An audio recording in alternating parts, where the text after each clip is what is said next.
All right, take a look at this old Mack truck. I think it is a Mack. Let me know in the comments if you know what kind of truck this is. This is a special one. Someone made different things to it.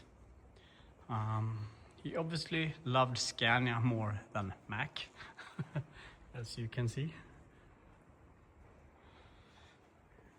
There's some Scania mud flaps over there. And I believe those headlights aren't Mack or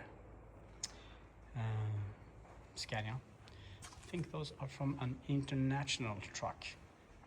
I'm not sure about that, but that is strange as well, I think. Otherwise, strange.